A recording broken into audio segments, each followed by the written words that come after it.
Hey guys, welcome to my channel and my very first video. Two things you need to know about me right off the bat is that I play World of Warcraft probably more than what's recommended, and I have a slight mount addiction. Seeking help on that part, haven't had luck yet. Until then, I'll continue to collect mounts and influence others to do the same, which brings us to this video.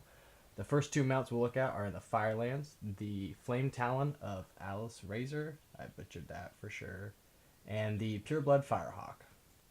Both of these fire chicken type mounts have pretty low drop rates. I believe the Flame Talon is 4% and the Pureblood Firehawk is 1%. Don't quote me on those numbers. Getting the Flame Talon mount is pretty simple. What I do is run through the trash over to the Owl's Razor. I struggle saying that for some reason. And I kill all the crap around it just to avoid frustration. And then killing them boss is very straightforward. You don't have to do anything special to get the mount to drop from the boss, so just kill it quickly and move on. I do actually have this mount. I was running it once for gold and I didn't even know it dropped, and I got it.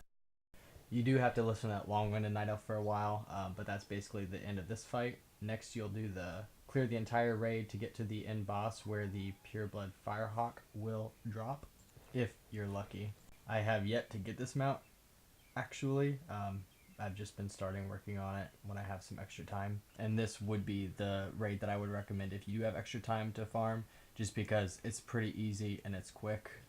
This fight, there's nothing to it. Just grind down the boss, and then he has another phase where he spits out fire elementals. You'll kill those, and then he'll pop back up.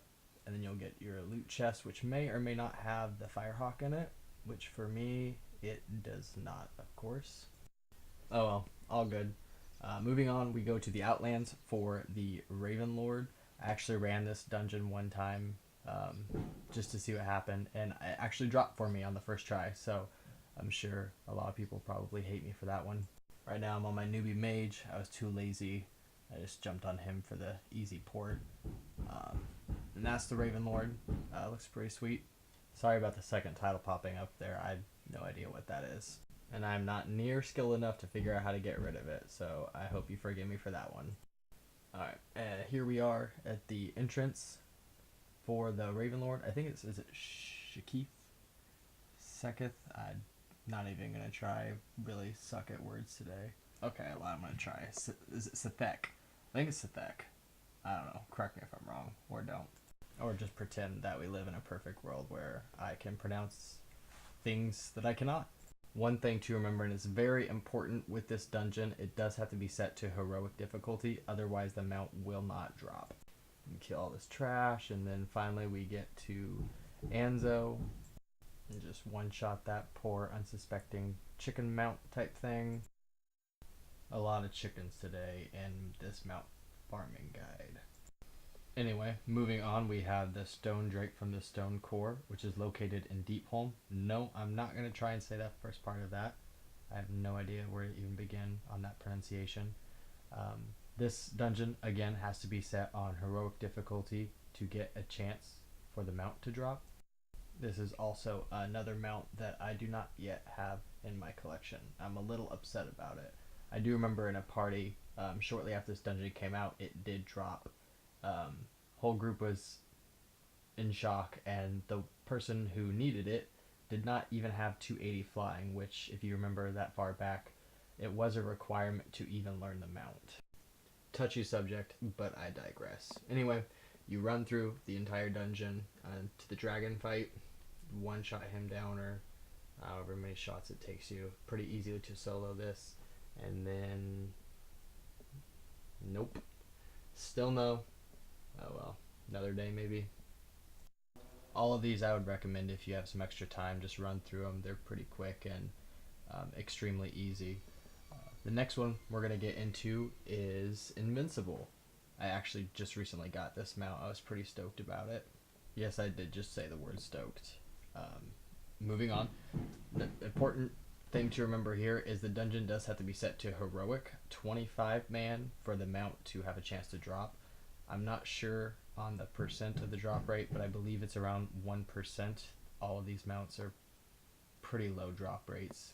I just want to take a second as well to apologize for any background noise, having some home renovations done, and there's just really no good time to do any of this. I'm trying. Back to what really matters, mount farming. ICC is one you're going to want to have a pretty good chunk of time set aside for, especially if you're planning on running it on multiple alts. It is kind of a lengthy dungeon, which I will try to make less painful for you guys by skipping through some of the unnecessary um, recordings of the trash. One thing though, I will stop and just give you a hint about, if you haven't done this in a while or haven't soloed it, on the boat fight, there is a way to make it less painful on yourself. Back in the day when this raid was still relevant, you had to get a jetpack, go to the other faction's ship, kill some mages and some guards and whatnot. Now the cannons, I believe they're based off of your attack power. I don't really know how it works, but I just bombed the crap out of the other faction ship, and then just bomb on the deck, and then it'll phase you off. It'll look like you have to do this the second phase. You just kill some of the guards, and then the fight is pretty much over. This would be a good time as well if you're trying to get the vanquishers, the achievement mounts. You can get some of those achievements while you're in here as well. I need to work towards is it the Icebound? I'm not sure. I have the blood one, I think. Yeah, it doesn't really matter. On this fight, this would be a good time if you need to take a bathroom break, grab some popcorn, catch up with friends and family, because this is a long waiting period. They talk a lot. There's some kind of story going on there. I don't really know what it's about, which disappoints me just a little bit because I'm pretty familiar with the lore, reading the books and whatnot. Yeah, you get the gist of it. Long and boring. Nothing special about this fight either. Nothing special about any of these fights, especially if you're max level. And you'll get all the achievements for just doing it quickly. Skipping through some of these fights to help you guys out. I did want to take a little moment at this fight because if you are DPS, I know some people think that you can't get around it. I don't know how many. I have seen this before in trade chat though. If you kill the ads around the boss, even if you don't have healing abilities, you can click those red spheres once you kill enough ads, and you can actually continue on. Alright, now with the whole raid dead, which again is very lengthy, you get to finally go up to the roof where you listen to High Lord Tyrion and the Lich King kind of go back and forth in some interesting dialogue, and you can just grind down the Lich King, especially at max level. You don't have to worry about any of the specials, mechanics or anything. It's just simple. Take him out, mess around. It takes a while for the dialogue. Till Tyrion busts out of the ice like a hero, pretends to be a badass. Sorry if you're a fan of Tyrion, I guess. That doesn't pretend. And then finally, the moment of truth. You will also get 2 titles for this, I believe, the Light of Dawn and the Kingslayer. And then if you're lucky, you'll get the mount as well. Alright, that's it for this video. I hope you guys enjoyed it. If you want to see more content, please like and subscribe, and I will try to keep the videos rolling.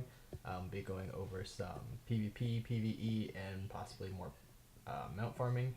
If there's anything you'd like to see, you can definitely leave in the comments, and I will see what I can do for that. May the RNG gods be in your favor.